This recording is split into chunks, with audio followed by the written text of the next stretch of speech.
International cooperative alliance అనేటువంటిది ఎక్కడ ఏర్పాటైంది, ఎప్పుడు ఏర్పాటైంది అంటే లైక్ 1895లో ఏర్పాటు చేశారు. ఏర్పాటైనటువంటి ప్రాంతం బ్రసెల్స్‌లో ఉంది. సో, బెల్జియం అనేటువంటి ఒక దేశంలో బ్రసెల్స్ అనేటువంటి దగ్గర ఏర్పాటు చేయటం జరిగింది అండి.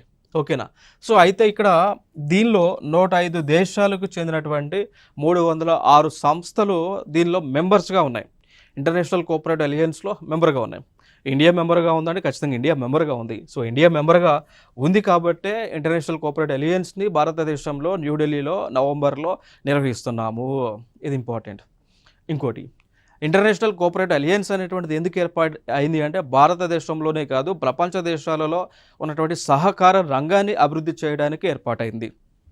సో, సహకార రంగం ఎస్టాబ్లిష్ అయినటువంటి సెక్టర్స్ మనం చూసుకుంటే లైక్ బ్యాంక్స్ చూడొచ్చండి. లైక్ బ్యాంకులు. సో, బ్యాంకుల్లో కూడా ఉంటాయి కదా. Like urban cooperative banks, district cooperative banks, rural cooperative banks అని ఉంటాయి. సో, సహకార రంగం బ్యాంకుల్లో కూడా విస్తరించి ఉంది. అగ్రికల్చర్లో కూడా like primary agriculture credit societies ఉంటాయి. వ్యవసాయంలో కూడా వ్యవసాయ సహకార రంగాలను ఉంటాయి. బ్యాంకులు ఉంటాయి దానికి సంబంధించినటువంటివి. సో, వ్యవసాయంలో కూడా సహకార రంగం ఎస్టాబ్లిష్ అయింది. దాని తర్వాత ఆక్వాకల్చర్ చూసుకోవచ్చండి. సో, మత్స్య శాఖ ఉందా. సో, లైక్ ఫిషరీస్ ఉన్నాయా, ఫిషరీస్లో కూడా కోఆపరేటివ్స్ ఉంటాయి.